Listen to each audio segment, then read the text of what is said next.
Hello and welcome to the inaugural edition of Detroit Mayhem Sports Talk. We got Mac and Marty here, and today we're going to talk some Tigers baseball. A couple issues here. We're going to talk about the pitching. We're going to talk about who's standing out as a hitter, and then we're going to. Well, first off, maybe we should just start with the elephant in the room, Javy Baez. What to do with Javy Baez? He's hitting .094. He's got a on-base percentage of 114. I'd hit better because of the number of swinging bunts I'd have. He's got 12 strikeouts already, and I could real quick check my stat sheet, and I think it's what is it here? It's I'm not finding it, so I'll just forget that for right now. But I mean, he's clearly not the player he was, and there's really no sign that he's going to become that player again. Yeah, that's the concern. So, I mean, what do they do? I hear the options are you sit him, you let Kreider play. The problem is Kreider is hitting much better. He's hitting like .321, but he also has 10 strikeouts. And not a lot of bats. I mean, well, the strikeout thing is the fault of the sabermetricians, because they've determined that strikeouts don't matter that much, and you should be swinging for the fences, and you should get the right launch angle, and blah blah blah. So, I suspect a lot of people would tell you don't worry about the strikeouts. Well, I agree. Here's how I view it. When you've got a man at third, nobody out, a strikeout matters. Yep, I agree, but that's not what the math nerds say. And they have their points. What's that? They have their way of evaluating players. Yeah. And the teams who do it really well, I think, are the teams who succeed. Yeah. Oakland did it fantastic for about 10 years there. I mean, they never but they were making the playoffs consistently. They never really made the big show, but for 10 or 12 years, the A's did it fantastic. Well, they had several 100-win seasons. Yeah. Now, I'm sure you've seen the movie Moneyball, which is a fantastically entertaining movie, but fantastically fictitious in so much as a lot of the things that happened in the movie happened, but they didn't happen chronologically. Like when he gets rid of the three guys, and it looks like it's bam, bam, bam. It didn't happen that way. They were weeks, in some cases months apart. That's movies. It's a movie. And you know what? I'll still watch it again. I enjoy the movie. In fact, my favorite. But anyway, back to Javy Baez. What are they going to do with him? I mean, I suspect what they're going to do is, I don't know if they should do this, but I suspect he's going to go north and he's going to ride the pine until he starts hitting the ball. I mean, the guy looks like, and this is like for 3 years now, he looks like someone who's trying to break the candy out of a piñata. Those are what, I mean, if I'm pitching against, I got to wonder if you and I couldn't strike Javy Baez out just by not throwing the ball at just outside his bat length. Well, I'm sure we could strike him out just because our 46-mile-an-hour eephus pitches would play with his head, but...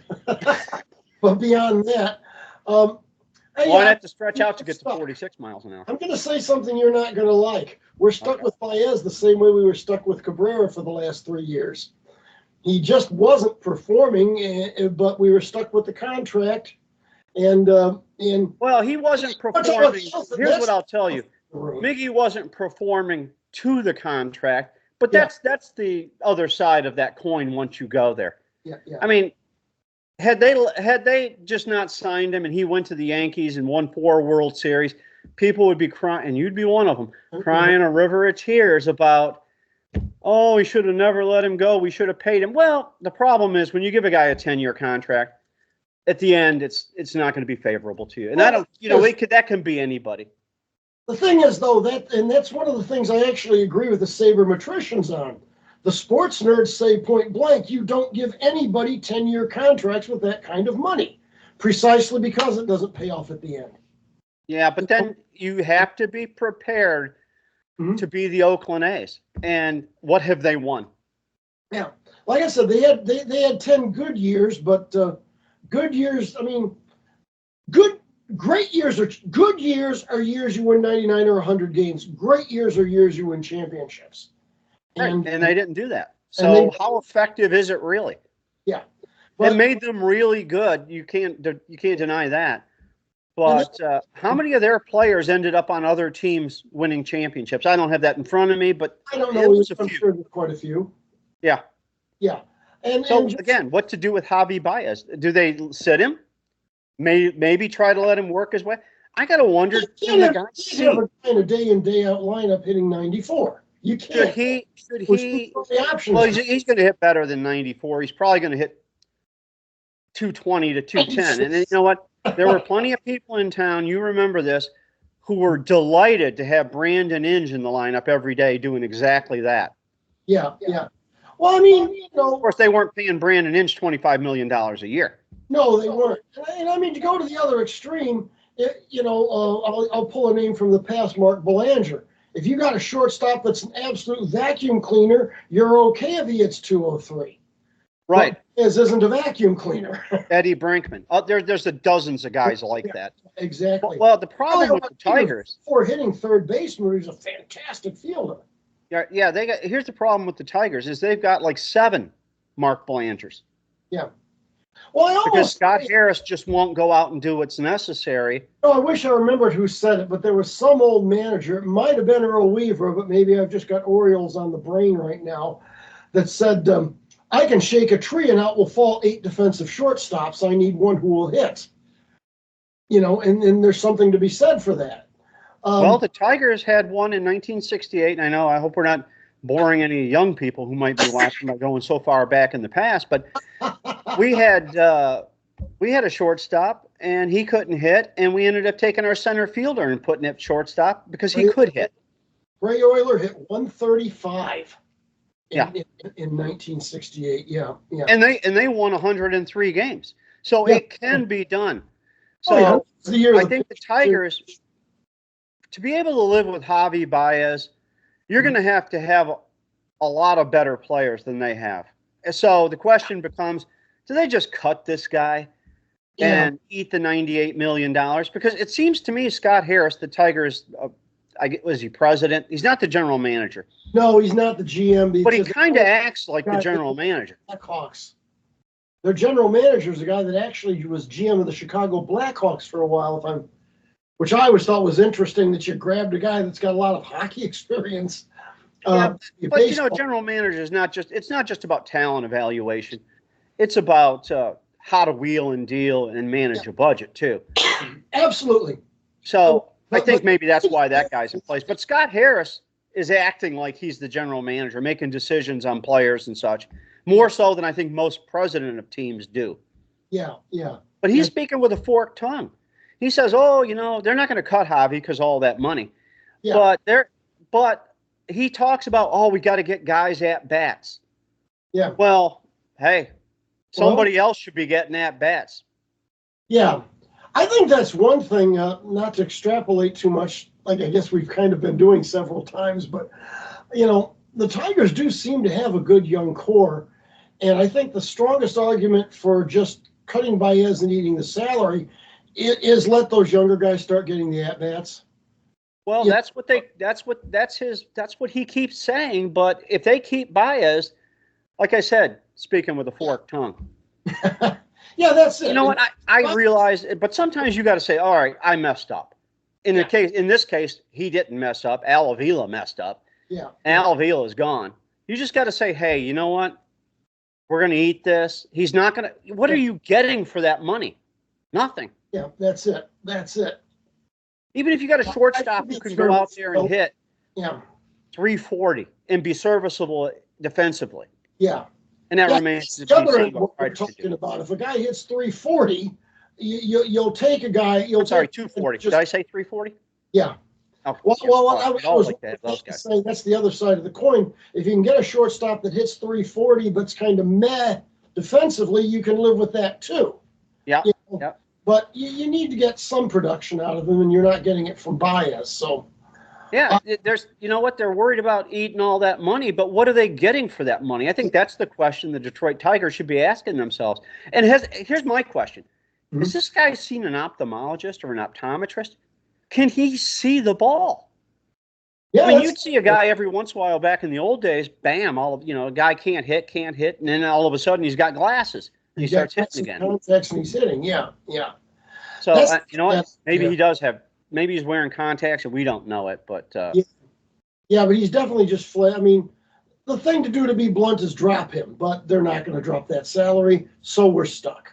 That's where I think it is. We come from and I think you'll agree with me here. We come from a little different perspective than a lot of fans. Is that you and I are. I'm 64. You'll be 64 shortly. We don't have time for another 30-year build. Yeah. I mean, now they would tell you it's not 30 years, but they haven't been to a World Series in what, 14 years, 15 years? 12 years now. 12 years now, and I mean, I'm trying not to get off on a tangent again, but it's so easy. This is about tangents. That's why we're here. Yeah. They stunk so bad in the 2 World Series they've been in the last 20 years. Well, they went 1-8.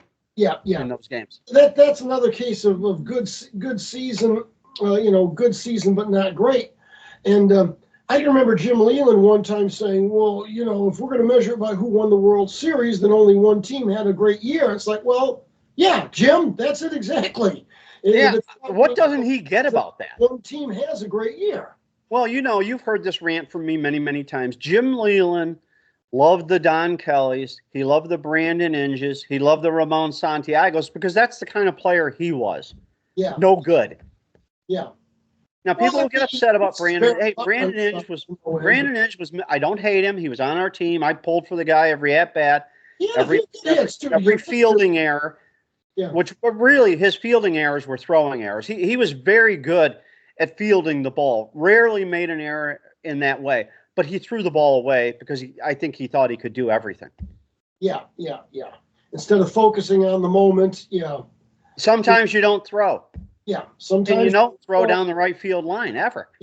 Yeah. So, but that was that's the Jim Leland comment goes back to that kind of thing. I think he loved those kind of players because that's what he was. Yeah. Guys you could pull for, the underdog. Exactly. And I mean, we agree they should cut. They should cut Javy and just move on. They should cut Javy and move on. Exactly. So that's what I think too. So any red flags you see out of spring training so far, or any bright spots you see out of spring training? Well, I'm a little ashamed to admit I haven't been paying as much attention as I generally would, but I sense an undercurrent of I'm going to sound like a real leftist psychologist here in a second. I sense a real underlying positivity, and I'm half joking but half serious. I mean, the Central Division is winnable. Let's be honest, it's winnable. It is. I mean, the White Which is why I think they need another hitter. What's that? That's why they need another hitter. I got a buddy named Eddie, and Eddie made a very good point about extending he said, we need to get more at bats. Well, when you got a guy like J.D. Martinez, who's a solid 300 hitter, is going to drive in 100 runs.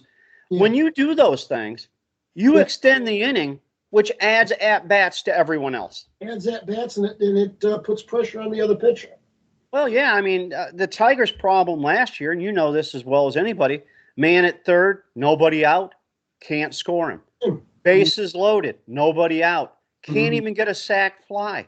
Yeah. I mean, hell, just hit into a double play even. Well, yeah, get the ball in play. And I think we're seeing a turnaround on that. I mean, I've derided twice so far the sports nerds, and I'm going to deride them one more time.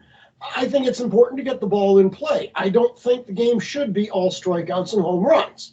Yeah. Because when it's all strikeouts and home runs, that's when you have a guy on third with no outs or one out and you can't get him in. Well, the only time I know of a strikeout scoring anybody is when it goes past, when it's a pass ball or a wild pitch and the guy swings and it's a strikeout and the runner's able to advance from third. That doesn't ever happen. So, yeah.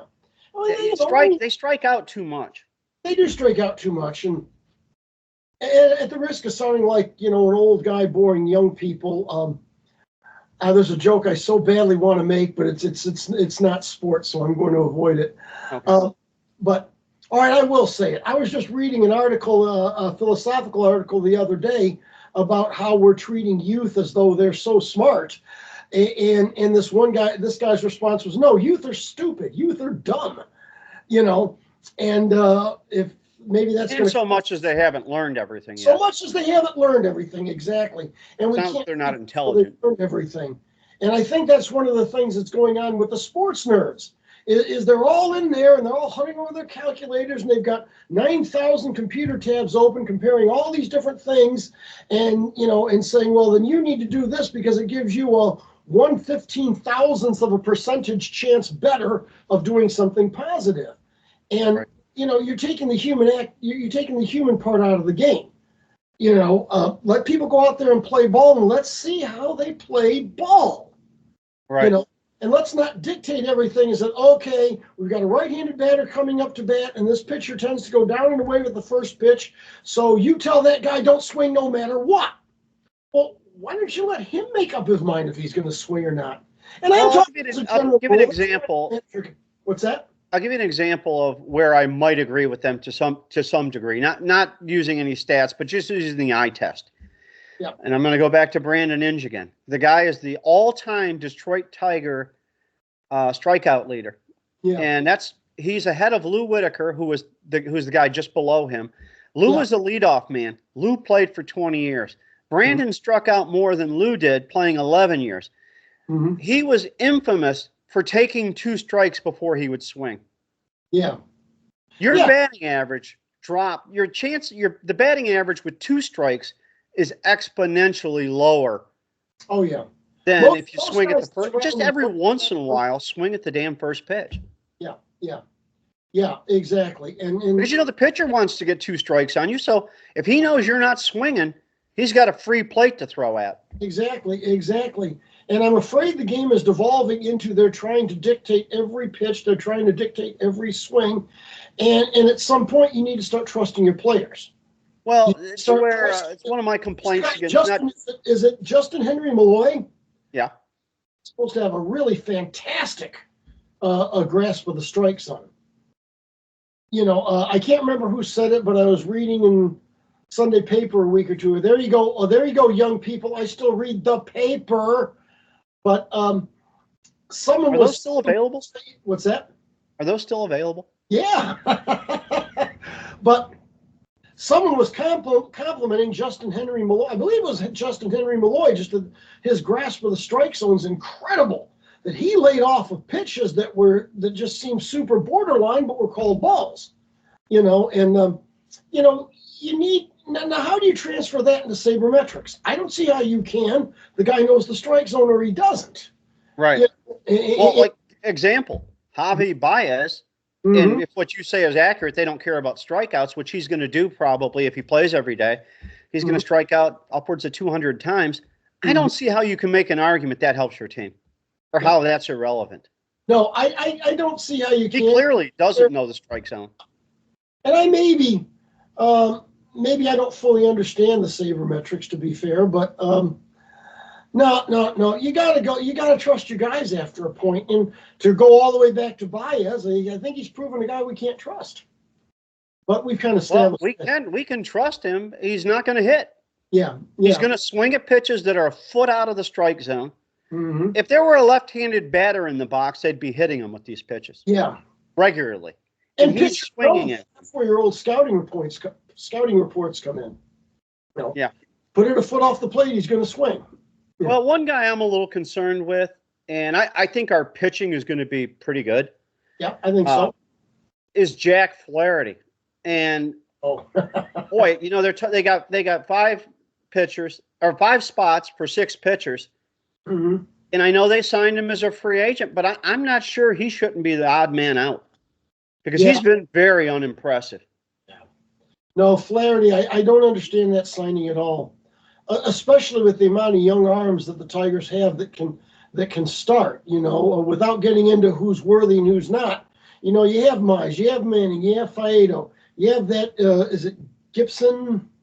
I can't remember his last name. It's a hyphenated name. It's hyphenated, but you got Gibson. That's 4 guys off the top of my head that can start.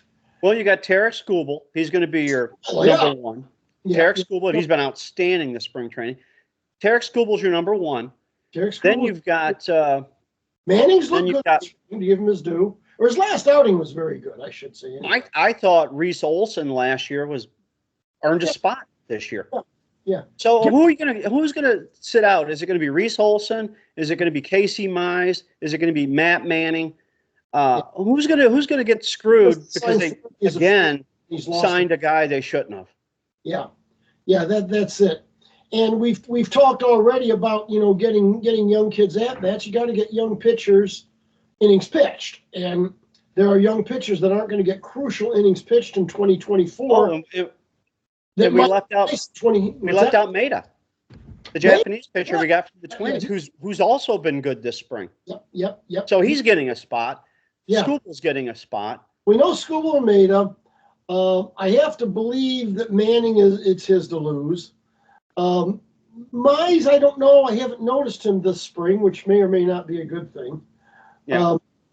Like I say, Flaherty's going to get a spot. There's 4 of our 5 starters right there. And that has us at Mize, Olson, Faedo, Gibson, Long. I think Flaherty should be the guy out, but we'll see. Who was that? I think Flaherty should be the guy out. Flaherty should be the guy out, yeah. But you know what? Again, signed him into a bigger contract. They don't want to. In Major League Baseball, sometimes they're just going to cut their nose off to spite their face. Oh yeah, absolutely. Which is why when I hear we got to get the young guys at bat, that's why we don't want a guy who can hit 300 and give us 100 RBIs and potentially hit 30 homers. We don't need a guy like that because we need to get Harry Carpenter or worse yet, Scott McKinstry more at bats. Yeah. We're gonna get more at bats for the guys who can't hit. I mean, to be honest, looking at the Tigers lineup right now, I think Torkelson's proved himself. I think Riley Green has proved himself other than the injury bug. Yeah. I kind of like Kerry Carpenter, to be honest with you. He's an injury guy too, though. He's been being a DH all year, despite the fact that they say they don't want a designated DH. Yeah, exactly. I'm trying to think of who all else. Canha, is that the guy they signed for? Canha, they're going to let him go because they signed him as a free agent. They're not. He's going to play. He could go out there and hit 111, and he's playing. Meadows is a great unknown, but they seem to like him, and he has the wheels to cover center field. Absolutely. I don't remember how he hit last year. He started off looking like Ty Cobb and then faded. Yeah, I want to say he hit a home run in his first major league at bat, or it was in his first game for sure. I don't know if it was his first at bat. Maybe that was he won the game on a walk-off home run, I think. But anyway, the question with Meadows is, can he hit? So there's some established players, and then there's some we don't know. And then getting back to pitching, I agree with you 100%. Flaherty ought to be the one to go, but he's not because That's not going to happen. Or they'll let him go in July when he's already wasted 8 or 10 games for us. Right. Yeah. All right. Well, I think we're going to wrap up this session of Detroit Mayhem Sports. And it's our first one. We'll be coming back with many. We can talk all kinds of sports. Talking over each other. Even curling. In fact, we can debate whether curling is really even a sport. So it was over. Yeah, we'll let it go at that, and we'll talk some football. Well, we're not going to just talk Detroit sports. We'll talk sports. We'll talk Major League Baseball, minor league baseball, some basketball, which I think we're both limited on. Although I did coach for a few years, so I do know something. We'll talk some hockey. The Red Wings are driving me crazy. The Pistons, the Pistons are the Pistons. They got ownership that doesn't give a damn and shows it. But anyway, we'll call this one a wrap. Things to say about the Detroit Lions, it's going to get a lot of response. I'm going to throw that teaser out there. All righty. So we'll do that. So we'll call it a wrap. So we'll see you next time. Just be kind to each other, love each other, show some respect, be a good person, enjoy your sports. Don't take them too seriously. We'll call it a wrap with that. Sounds good.